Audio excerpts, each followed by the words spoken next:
Hello friends, made सीजा Bihar exam portal channel पे आप सभी का स्वागत करता हूं। हम लोग पढ़ रहे हैं क्लास 10th एनसीईआरटी केमिस्ट्री का चैप्टर नंबर 1 जो है रासायनिक अभिक्रिया एवं समीकरण। यहाँ पर जो है हमने पिछले लेक्चर में पढ़ा था संयोजन अभिक्रिया के बारे में। आज का जो हम लोग का टॉपिक है जिसके बारे में हम लोग पढ़ेंगे, तो आइए जानते हैं। तो उष्माक्षेपी रासायनिक अभिक्रिया, तो उष्माक्षेपी रासायनिक अभिक्रिया किसे कहते हैं? तो ध्यान दीजिए, एक्सोथर्मिक रिएक्शन इसे कहा जाता है। तो यहाँ पे लिखेंगे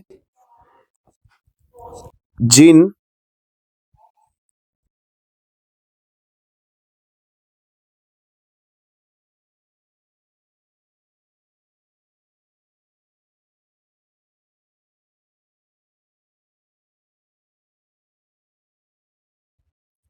हो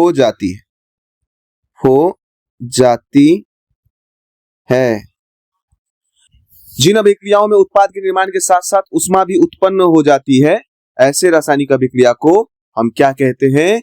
उष्माक्षेपी रासायनिक अभिक्रिया। मतलब अभिक्रिया के दौरान उष्मा भी उत्पन्न होता है। जैसे कुछ उदाहरण को लेकर के समझते हैं उष्माक्षेपी रासायनिक अभिक्रिया को। जैसे हमने पढ़ा था, क्या पढ़ा था कि मैग्नीशियम के रिबन का, यहाँ पे देखिए मैग्नीशियम ये सॉलिड है, इसके रिबन का जब हमने ऑक्सीजन गैस के साथ दहन किया था तो क्या हुआ था? प्रायः मैग्नीशियम ऑक्साइड का निर्माण हुआ था।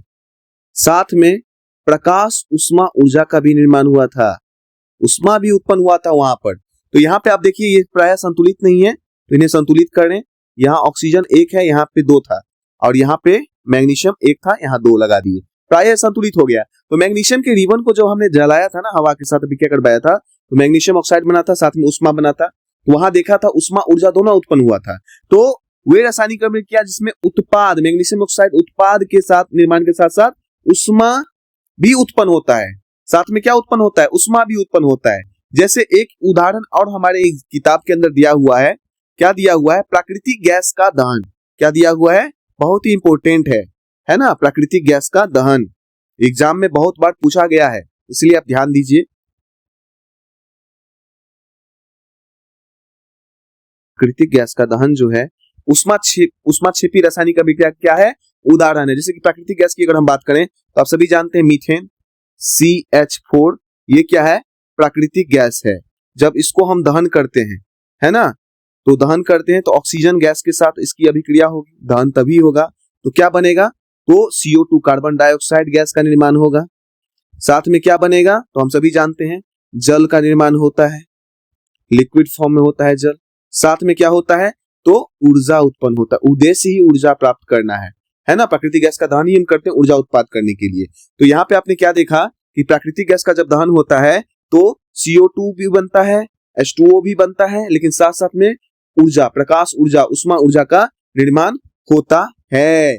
प्रकाश ऊर्जा का निर्माण होता है, उष्मा ऊर्जा का निर्माण होता है मीथेन का जब दहन होता है। तो यहाँ पे ये प्रायः समीकरण संतुलित नहीं है, तो यहाँ पे संतुलित करें। तो यहाँ पे हाइड्रोजन 2 है, यहाँ पर 1 है ना, तो यहाँ पे 2 लगा दो। यहाँ पे आप जब 2 लगा देते हो तो फिर क्या होगा? यहाँ भी आपको 2 लगाना पड़ेगा, क्योंकि यहाँ पर जब हम यहाँ पे हाइड्रोजन हो जाएगा 2 दूनी 4, यहाँ पे 4 था ना, इसलिए हमने इसको लगाया। तो आप इसको समझ गए होंगे। प्राकृतिक गैस का दहन प्रायः उदाहरण है। तो प्राकृतिक गैस का दहन प्रायः उष्माक्षेपी रासायनिक अभिक्रिया का उदाहरण है। प्राकृतिक गैस का दहन प्रायः उष्माक्षेपी रासायनिक अभिक्रिया का क्या है? 2 उदाहरण है, ध्यान रखें। आपसे पूछेगा प्राकृतिक गैस का दहन प्रायः उदाहरण है तो उष्माक्षेपी रासायनिक अभिक्रिया का। नेक्स्ट उदाहरण को हम लेते हैं, ये भी इंपॉर्टेंट उदाहरण है। जैसे कि नेक्स्ट उदाहरण जो है एग्जाम में बहुत बार पूछा जाता है। क्या पूछा जाता है कि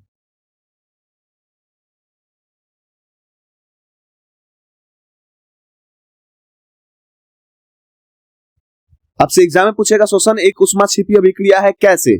तो लास्ट में जब हम क्वेश्चन आंसर कराएंगे तो हम वहां पे इसको अच्छे से एक्सप्लेन करके आपको बता देंगे। श्वसन एक उष्माक्षेपी रासायनिक अभिक्रिया का उदाहरण है। आपको हम बता दें श्वसन कैसे उष्माक्षेपी रासायनिक अभिक्रिया का उदाहरण है। जब हम खाना खाते हैं तो क्या होता है? खाना खाने के दौरान हम क्या करते हैं? मुंह में चबाते हैं, छोटे छोटे टुकड़े में वो विभक्त हो जाता है, और मंड का पाचन मुंह के अंदर ही होता है ना। क्या खाते हैं? चावल, आलू तथा ब्रेड खाते हैं, उसमें कार्बोहाइड्रेट होता है, कार्बोहाइड्रेट टूटता है, ग्लूकोज प्राप्त होता है।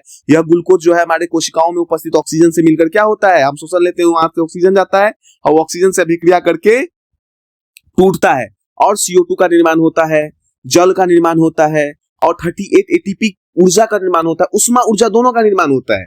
तो प्राय श्वसन भी क्या है, ऊष्माक्षेपी रासायनिक अभिक्रिया का उदाहरण है। श्वसन क्या है, ऊष्माक्षेपी रासायनिक अभिक्रिया का उदाहरण है। जैसे कि एग्जांपल हम ले लें C6H12O6, ये ग्लूकोज है ना, ये हमारे बॉडी में जब क्या करता है, ऑक्सीजन से अभिक्रिया करता है।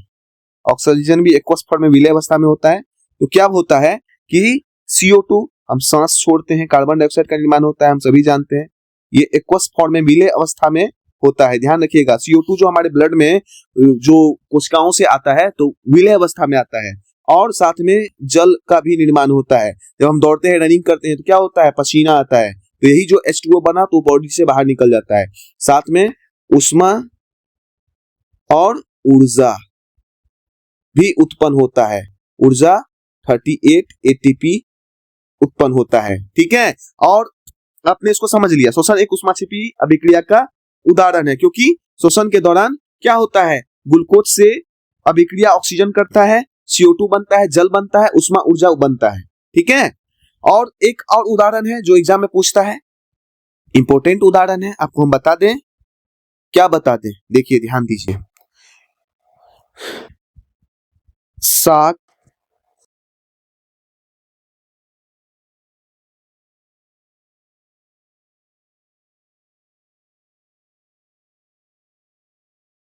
है, ध्यान दीजिए, साग सब्जियों का विघटित होकर कंपोस्ट बनना भी ऊष्माक्षेपी अभिक्रिया का उदाहरण है। क्योंकि हम सभी जानते हैं जब साग सब्जियों कहीं फेंकते हैं तो क्या होता है, बहुत सारे माइक्रो ऑर्गेनिज्म होते हैं जो उसको तोड़ के छोटे छोटे टुकड़ों में सरल रूप में व्यक्त कर देते हैं। जब सरल रूप में व्यक्त करते हैं तो उसमें से उष्मा ऊर्जा भी उत्पन्न होता है।